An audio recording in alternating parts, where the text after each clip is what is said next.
people are trying to measure their level of engagement against some sort of theoretical idea of what it's like to be in that flow state. And if they're not experiencing it, they feel like they're doing it wrong, or they feel guilty, or they beat themselves up. And for me, it's a lot of it is just hard work. Like right now, I'm trying to finish this book. And I should have been working on this book for like the last 9 months, right? And I just couldn't get it together. Like it's a collaborative project, so there's a lot of different people that are involved in this, and they've been working diligently, sort of daily, putting this thing together.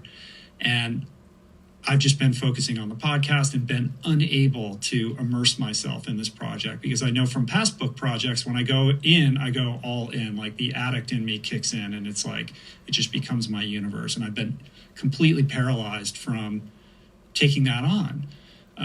And so I've dithered away most of the quarantine without being productive on this project. And then about 10 days ago, we had a meeting and we established this deadline at, July 10th to turn this thing in. And it was like a switch got flicked and I went all in, and it's all I can think about now. And in fact, everything else feels like extraneous and a distraction. I just want to get back so I can focus on this thing. And 10 days ago, I couldn't get myself into that position. And it's made me think about like what is going on in my brain that, it's such a drastic state change.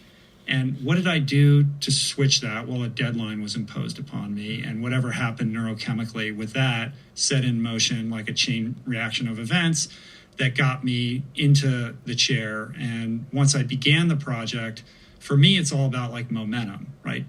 It's like getting to the starting line and beginning is so hard. Like I will just go forever without doing it.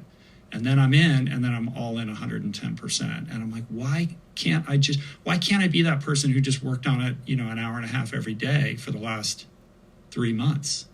Well, I can offer some. Why can't I be that person who just worked on it, an hour and a half every day for the last 3 months? Well, I can offer some potential explanations. I can relate. And none of it involves a flow state. Right. It's all hard. Yeah. And, I'm friends with Stephen Kotler. I think flow, and I think the Csikszentmihalyi, who originated this thing in flow, is really interesting. But I say right now, the most we can say about flow mechanistically is backwards, it spells wolf. We don't